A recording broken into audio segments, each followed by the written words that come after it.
Wanted to show you guys real quick what you need to do for the personal budget overview. It starts on the personal budget project page.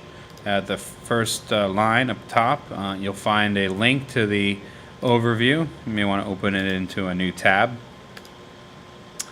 You're going to need to sign in. As you can see, I'm already signed in, but you'll need to sign into a Gmail account. You'll then want to go to File and make a copy of it for yourself so that you can edit it. Otherwise, it won't allow you to edit.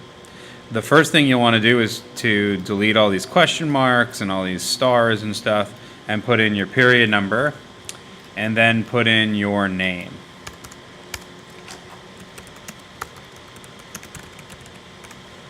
You'll then want to come along and put in what you believe to be your wages. Remember that this is a monthly budget, so you want to map out things on a monthly basis. So no matter what your cost is, you'll if you get it in an annual basis or semi-annual basis, you'll want to think of it as what is the cost per month. So you may need to do some division. If you get a yearly amount, like your salary, you think your salary is going to be $50,000, you'll want to divide the $50,000 by 12 in order to come up with a monthly amount. And so you'll put that number in, whatever you believe that number to be. Then you'll come along and you'll fill in the rest of these numbers, right? Things like rent. What do you suppose rent costs? What do you suppose the renter's insurance will cost? What do you think electricity will cost? What do you think your phone, including the taxes, will be? Your cable bill, your internet bill, and so on. And you'll fill in all the ones that are appropriate. The ones that are bold are ones that you need to have, right? So you don't need to have gas and oil, for example, because that may not fit for where you're living. But I do expect that you'll have a phone. You'll likely have some sort of television or entertainment. It's possible that may be replaced with Netflix or Hulu or some other subscription service. You'll definitely have internet if you have Netflix or Hulu.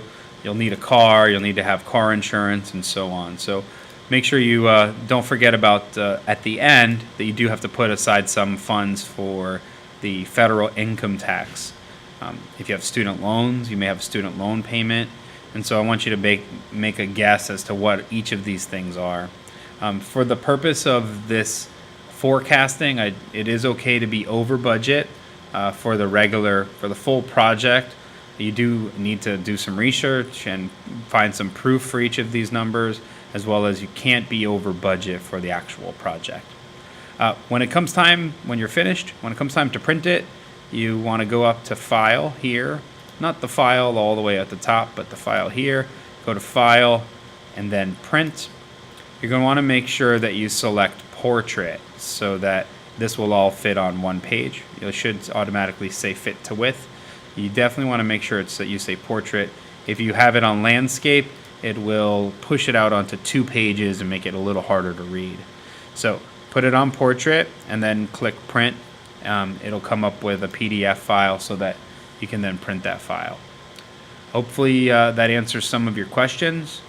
If you have any others, feel free to email me, cohen@southbroward.net. Thanks. Have a good day.